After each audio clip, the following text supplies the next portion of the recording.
Dear students and parents, last వీడియోలో మనము government సెక్టార్లో మెకానికల్ ఇంజనీర్స్కి ఎటువంటి అవకాశాలు ఉన్నాయి అనేది కొంతవరకు డిస్కస్ చేశాం. అయితే గవర్నమెంట్ సెక్టార్లోనే అన్ని జాబ్స్ ఉండవు. ఏ ప్రభుత్వం కూడా అందరికీ గవర్నమెంట్ జాబ్స్ ఇవ్వలేదు, ఇది నగ్న సత్యం. సో ప్రైవేట్ సెక్టార్ అనేది దాదాపు 90% ఉద్యోగాలు ఇస్తూ ఉంటుంది. సో ఎటువంటి ప్రైవేట్ సెక్టార్స్లో మెకానికల్ ఇంజనీర్స్కి అవకాశాలు ఉన్నాయి అనేది ఇప్పుడు మనము కొంత విశ్లేషణ చేద్దాం.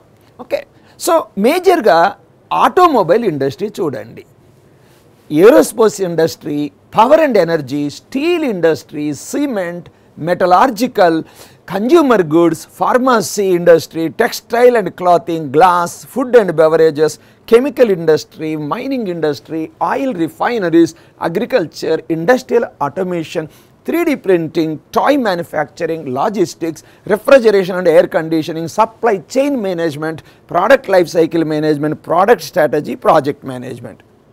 సార్ ఇన్ని ఇండస్ట్రీస్లో చేయాలా? అయితే ప్రతి వ్యక్తికి కొన్ని అభిరుచులు ఉంటాయి, ఇంట్రెస్ట్లు ఉంటాయి. సో నువ్వు బీటెక్లో చేరుతావు, మెకానికల్ నీ ఇంట్రెస్ట్ అనుకుందాం. నీకంటూ కొన్ని సెక్టార్స్లో ఇంట్రెస్ట్ ఉంటుంది. ఆ సెక్టార్స్ను చూజ్ చేసుకొని ఆ ఇండస్ట్రీలో ఏ నైపుణ్యాలు అవసరం పడుతుందో దాని మీద మనం వర్కౌట్ చేసుకోవాలి. అది నా ఉద్దేశం. Okay, right. So major group of companies అసలు భారతదేశంలో ప్రైవేట్ సెక్టార్లో మెకానికల్ వాళ్ళకి అవకాశాలు ఇచ్చే మేజర్ కంపెనీస్ ఎన్నో ఉన్నాయి, కానీ మేజర్ కంపెనీస్ చూడండి. ఐటీసీ అందరికీ తెలిసిందే, Kirloskar group, Tata group, Mahindra group, Reliance Industries, Adani group of companies, Godrej group of companies, Wipro, SR, LNT group of company. ఇవి మేజర్గా. ఆటోమొబైల్ ఒకసారి చూద్దాం, ఎందుకంటే ఆటోమొబైల్ అనేది రోజు రోజుకి డెవలప్ అవుతుంది. అంటే పాత మోడల్స్ నుంచి కొత్త మోడల్స్ వస్తుంటాయి. ఫ్యూచర్లో ఈవీ అంటే ఎలక్ట్రికల్ వెహికల్స్ రావచ్చు. ఫర్ ఎగ్జాంపుల్ ఆటోమొబైల్లో Hero, Honda, Bajaj, TVS, Maruti, Mahindra, Tata motors, Eicher motor, General Motors, Volvo etcetera. Okay, right. Aerospace కూడా ఒక్కసారి చూద్దాం.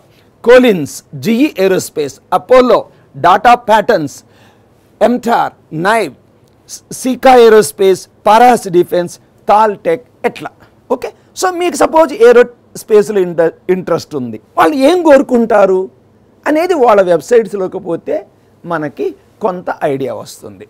Refrigeration and air conditioning, LG, Samsung, Voltas, Blue Star, Amber enterprises and virtuoso. ఈ మధ్యకాలంలో మన కాలేజీలో కోర్ కంపెనీస్ ఈ రిఫ్రిజరేషన్ ఎయిర్ కండిషనింగ్లో మన పిల్లలకి మంచి జాబ్స్ వచ్చినాయి. మెకానికల్ సాఫ్ట్వేర్ కేవలం హార్డ్వేర్తోనే కాదు, సాఫ్ట్వేర్ కూడా అవసరమే. ఎందుకంటే ఆ రోజులు పోయినాయి కేవలం చేత్తోనే పనిచేసేది. ఇప్పుడంతా కోడింగ్ అనేది ప్రతి ఇంజనీరింగ్లో ఒక భాగం అయిపోయింది. మెకానికల్ సాఫ్ట్వేర్ తోటి సైంట్ కంపెనీ మన హైటెక్ సిటీ దగ్గరే ఉంది. Dassault Systems, Ansys, PTC, Altair, సిమెట్రాన్ అండ్ ఆటోడెస్క్, ఈ మెకానికల్ సాఫ్ట్వేర్ ద్వారా అవకాశాలు కల్పించే ప్రైవేట్ కంపెనీలు. ఏమి స్కిల్స్ కావాలి ఎవరికైనా కానీ? Problem solving technique. ఒక సమస్య వచ్చింది, ఈ సమస్యకి సొల్యూషన్ రావాలి అంటే కొన్ని స్టెప్స్ ఉంటాయి. స్టెప్ 1 ఏంటి, స్టెప్ 2 ఏంటి, స్టెప్ 3 ఏంటి. సపోజ్ స్టెప్ 3లో మనం దెబ్బతిన్నాం, మళ్ళీ ఏం చేయాలి? దీన్ని ప్రాబ్లమ్ సాల్వింగ్ టెక్నిక్స్ అంటారు. Okay, so diversified knowledge across various domains of engineering. నీకంటూ ఒక ఇంట్రెస్ట్ ఉంటుంది. ఇప్పుడు నేను ఎన్నో ఇండస్ట్రీలు చెప్పాను, అన్నిట్లో ప్రావీణ్యం సంపాదించలేవు. ఒక 2-3 ఇండస్ట్రీస్లో నీకు ఇంట్రెస్ట్ ఉంది, దానికి సంబంధించిన నాలెడ్జ్ని గెయిన్ చేయడం అన్నట్టు. Adaptability in learning new technologies. గుర్తుపెట్టుకోండి, రోజుకి కటింగ్ ఎడ్జ్ టెక్నాలజీస్ వస్తున్నాయి. అంటే కేవలం సాఫ్ట్వేరే అనుకోవద్దు, మామూలు కోర్లో కూడా మెథడాలజీస్ మారిపోతున్నాయి. నువ్వు జాబ్ చేస్తుంటావు, ఏదో ఒక సబ్జెక్ట్తో జాబ్లో జాయిన్ అయ్యావు, ఇంకా దానితోటి నేను రిటైర్ అవ్వాలి అనుకోవద్దు. టెక్నాలజీ కొత్త పుంతలు తొక్కుతుంది, వాటిని అప్డేట్ చేసుకోవడం అనేది ముఖ్యం. So good knowledge of mathematics, physics and chemistry. కొన్ని కంపెనీస్లో సపోజ్ బ్యాటరీ ఓరియంటెడ్ కంపెనీస్ ఉంటాయి, కెమిస్ట్రీ అవసరం అవుతుంది. కొన్నిట్లో ఫిజిక్స్ అవసరం. అండ్ సో నీ యొక్క అభిరుచిని బట్టి ఆ కంపెనీకి ఎటువంటి నాలెడ్జ్ ఉండాలనేది చూజ్ చేసుకోవాలి. అంతేగాని ప్రతి ఒక్కరికి కెమిస్ట్రీ అవసరమని నేను చెప్పట్లేదు.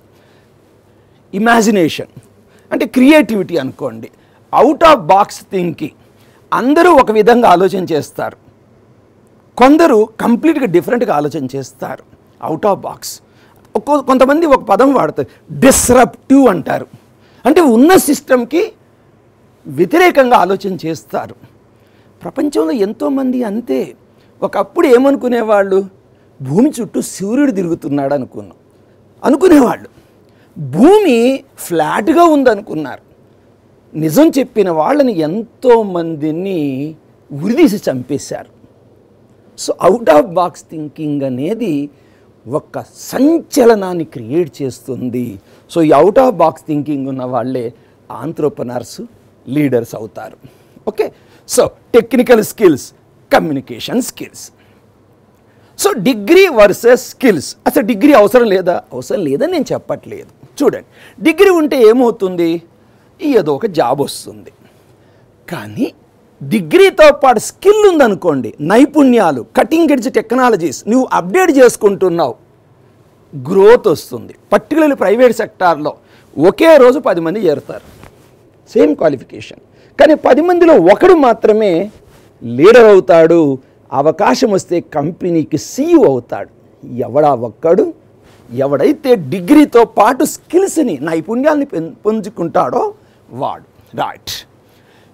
Degree can give you academic rank, first rank, second rank. కానీ స్కిల్స్ ఉన్నాయనుకోండి, it attracts the employers, clients and management.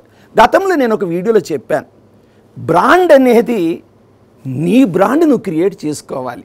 LinkedIn profiles ఉంటాయి, పర్టికులర్లీ స్టూడెంట్కి ఉంటాయి, ఆల్రెడీ జాబ్ చేసే వాళ్ళకు ఉంటాయి. నీ లింక్డ్ఇన్ ప్రొఫైల్లో నీ డిగ్రీతో పాటు నీ స్కిల్స్ని కనుక చూపించావనుకుందాం, ఎంప్లాయరే నీ దగ్గరకు వస్తాడు అంటే నీ ఇంటికి వస్తాడని కాదు, నీ ప్రొఫైల్ని చూసి నీకు వాళ్ళు అట్రాక్ట్ అవుతారు. దాన్ని నేను అంటాను. సో స్కిల్ అనేది అకాడమిక్ ర్యాంక్కి ఏడానైతే క్లయింట్స్ అండ్ ఆల్సో ఎంప్లాయర్స్ నీ దగ్గరకు వస్తారు. Degree can help you get a certain amount of salary. డెఫినెట్గా శాలరీ వస్తుంది. If you have skills you can earn with no bar. Sky is the limit అంటారు. అంటే నిజంగానే ఆకాశం అంతా అలాని కాదు. సాధారణంగా యావరేజ్ శాలరీ 50,000 ఉందనుకుందాం. మంచి స్కిల్ తోటి నీకు 1 lakh రావచ్చు, 2 lakh రావచ్చు. నువ్వు కన్సల్టెన్సీ సర్వీసెస్ కూడా ఆఫర్ చేయొచ్చు. ఎంతోమంది ఓపెన్ సోర్స్లో కన్సల్టెన్సీ చేస్తారు. వాళ్ళు ఇళ్లలో కూర్చుంటారు. నాకు తెలిసిన ఒక అతను ఉన్నాడు, ఇంట్లోనే కూర్చుంటాడు. సో అతనికి ఆన్లైన్లో రిక్వెస్ట్లు వస్తాయి, ఆ ప్రాజెక్ట్స్ టేకప్ చేస్తాడు. ఎవరు వాళ్ళు? డిగ్రీతో పాటు స్కిల్స్ ఉన్నవాళ్ళు. అందుకే skills are more important than degree to become a leader, to achieve the highest goals in your life. Okay, courses and certification. So స్కిల్స్కి సంబంధించి సర్టిఫికేషన్స్ అవసరం. సార్ నేను ఈ ఫలాని టెక్నాలజీలో తోపు అని అనుకోవచ్చు నువ్వు, కానీ నువ్వు తోపుని ఎలా తెలవాలి? సో నువ్వు తోపుని సర్టిఫై చేసే కొన్ని కంపెనీలు ఉంటాయి. సో ఆ సర్టిఫికేషన్స్ అనేది కూడా మ్యాండేటరీ. ఓకే, స్కిల్స్ ఉన్నా కూడా ఎవరో ఒకరు నిన్ను నిర్ధారించాలి, ఇతనికి ఈ నాలెడ్జ్ ఉంది అని. సో ఆ విధంగా చూడండి, కోర్స్ అండ్ సర్టిఫికేషన్స్ ఎన్నో ఉన్నాయి చూడండి. Autodesk, AutoCAD, solid works, CATIA, Creo, ప్రోయి, etcetera చూడండి. అన్నీ నేను ఇవన్నీ కూడా డిస్క్రిప్షన్లో పెడతాను, మీకు ఇంట్రెస్ట్ ఉంటే డౌన్లోడ్ చేసుకోండి. Okay, few suggestion. Develop communication skills. ఇది తప్పనిసరి అయ్యా. అసలు చదువున్నా లేకపోయినా కానీ వాగ్ధాటి అంటారు చూడండి. మనం భారతదేశంలో ఎన్నికల వేళ చూస్తూ ఉంటాం. కొంతమంది తన వాక్చాతుర్యంతో ఓటర్ని ఆకర్షించగలుగుతున్నారు. కొంతమంది తనలో ఎంత టాలెంట్ ఉన్నా కూడా ఏమీ చేయలేకపోతున్నాడు. సో కమ్యూనికేషన్ స్కిల్స్ అనేది ప్రతి రంగంలో కూడా important. Okay, so understand about what industry wants. మొదట్లోనే చెప్పాను, నీకు ఆటోమొబైల్ ఇండస్ట్రీ మీద ఇంట్రెస్ట్ ఉంది, ఎయిర్ కండిషనింగ్ ఇంట్రెస్ట్ ఉంది. ఆ కంపెనీలు ఏమి కోరుకుంటాయి? ఆ కంపెనీలకు పోయి జాబ్ డిస్క్రిప్షన్ చదువుకోవాలి. అన్ని కాలేజీలో చేయలేరు నాయన, యూనివర్సిటీ సిలబస్కే సరి. కాకపోతే కాలేజీలు కూడా మీ సర్టిఫికేషన్కి కొన్ని టాలెంట్స్కి ట్రైనింగ్ ఇస్తాయి, కానీ సెల్ఫ్ డ్రైవ్ ఉండాలి. నువ్వు ఇంజనీరింగ్లో చేరుతున్నావు, ప్రొఫెషనల్ కోర్సులో చేరుతున్నావు, ఇదేమీ స్కూల్ కాదు బలపం పెట్టి రాయించడానికి. You should have a self drive అంటున్నాను. So register for various societies, ప్రతి రంగంలో కూడా కొన్ని సొసైటీలు ఉంటాయి. ఆ సొసైటీస్లో లైక్ మైండెడ్ పీపుల్ ఉంటారు. ఫర్ ఎగ్జాంపుల్ చూడండి, register for various societies like society of automotive engineers, American society of heating, refrigeration and air conditioning engineering, etcetera etcetera. Download చేసుకోండి కావాలి అంటే. సో మనము కొన్ని ఇలాంటి టెక్నికల్ బాడీస్లో రిజిస్టర్ అయితే లైక్ మైండెడ్ పర్సన్ తోటి కాంటాక్ట్స్ వస్తాయి, పిఆర్ అంటారు, పబ్లిక్ రిలేషన్స్ వస్తాయి, నీకు అడిషనల్ నాలెడ్జ్ వస్తుంది. ఆ నెట్వర్క్ పెద్దగా అయిందనుకోండి, జాబ్ ఆపర్చునిటీస్ గ్రోత్ కూడా బాగుంటుంది. రైట్ సార్, ఏస్ ఇంజనీరింగ్ కాలేజీలో మెకానికల్ ఇంజనీర్కి ప్లేస్మెంట్స్ ఎలా ఉన్నాయి? ఒక మాట చెప్తా, నిన్న వీడియోలో కూడా చెప్పా. ఈరోజు లీస్ట్ అడ్మిషన్స్ ఏ బ్రాంచ్లో అవుతున్నాయి? భారతదేశం మొత్తం మెకానికల్ ఇంజనీరింగ్. కానీ ప్రస్తుత ప్లేస్మెంట్స్ పట్ల ఏస్ ఇంజనీరింగ్ కాలేజీలో చూడండి, total offers in mechanical engineering 61 వచ్చాయి, స్టూడెంట్స్ ప్లేస్డ్ 46. అదేంటి సార్, మరి రిజిస్టర్డ్ 49. మరి 60 మంది ఉంటారు కదా సార్, మిగతా వాళ్ళ సంగతి ఏంటి? వాళ్ళలో కొందరు హయ్యర్ ఎడ్యుకేషన్ ఫారిన్కి పోతున్నారు, కొందరు మాకు ఈ జాబులు వద్దు సార్, మేము సొంతగా దుకాణం పెట్టుకుంటాం sir. So registered 49 but students placed 46, 94%. ఆ మిగతా ముగ్గురికి కూడా అతి త్వరలో వస్తుంది. అంటే ఏంటి అంటే, నేను హైప్ క్రియేట్ చేయడం కాదు, జాబ్ అనేది డిగ్రీతోనే కాదు, నీ యొక్క నైపుణ్యాలు, నీ యొక్క పిఆర్ పబ్లిక్ రిలేషన్స్, అవకాశం వచ్చినప్పుడు అందిపుచ్చుకునే టాలెంట్ ఉండాలి. ఎంతసేపు ఫ్రస్ట్రేషన్లో ఉండకూడదు.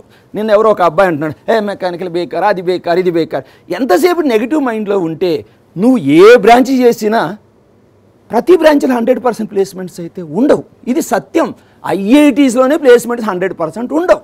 సో ఏస్ ఇంజనీరింగ్ కాలేజీలో మెకానికల్ వాళ్ళకి 94% placements. Right? Okay, wish you all the best.